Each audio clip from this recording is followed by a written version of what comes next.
आज हम जिस विषय पर बात करेंगे वो है क्रोध। क्रोध वो भावना है जो हमारे सारे जीवन को घेर कर रहता है। क्रोध को ना उम्र की मर्यादा है, ना ही ज्ञान की। कब, कहां और किस कारण से क्रोध पैदा हो जाए वो कोई नहीं जानता। और जब क्रोध जन्म लेता है तो तुरंत ही विचार करने की शक्ति खो जाती है। बुद्धि पर अंधकार छा जाता है।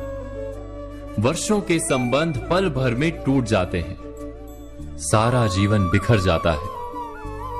किसी भी कारागार में जाकर देखिए, अधिकतर अपराधी क्षण भर के क्रोध का दंड भोगते हुए दिखाई देंगे, पर फिर भी हम क्रोध पर अंकुश नहीं लगा पाते। बार बार हम क्रोध ना करने का प्रण तो लेते हैं, पर बार बार हमसे क्रोध हो जाता है। ये क्रोध वास्तव में क्या है, क्यों जन्मता है और क्यों अंकुश में नहीं रहता? उदाहरण के लिए आप एक बालक को देखिए।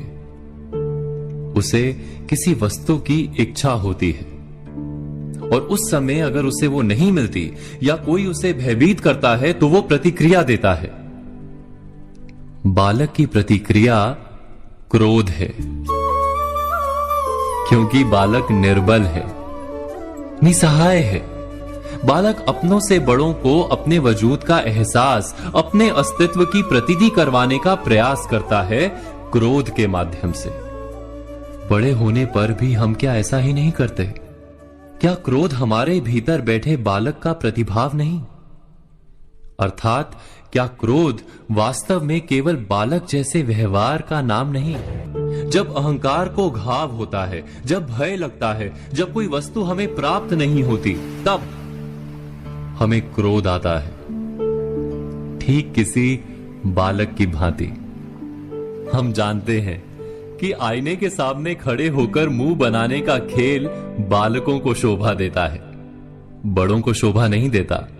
फिर भी हम बालक की भांति क्रोध करना बंद नहीं करते।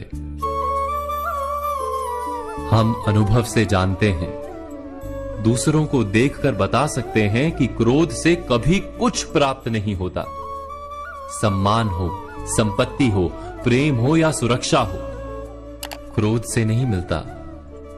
मिलता है तो प्रयासों से, कार्य करने से, बुद्धिपूर्वक विचार करने से। मनुष्य मात्र अपनी आदतों के अनुसार ही जीता रहता है।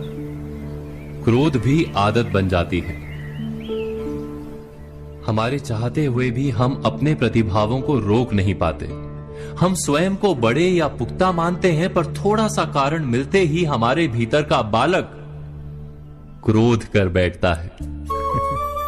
अर्थात क्रोध वास्तव में और कुछ भी नहीं, हमारी बालक बुद्धि का नाम है। जैसे ही हम इतना स्मरण में रखें कि हम बालक नहीं, बालक जैसा व्यवहार हमें शोभा नहीं देता, वैसे ही क्रोध स्वयं ही बंद हो जाता है। क्या ये सत्य नहीं?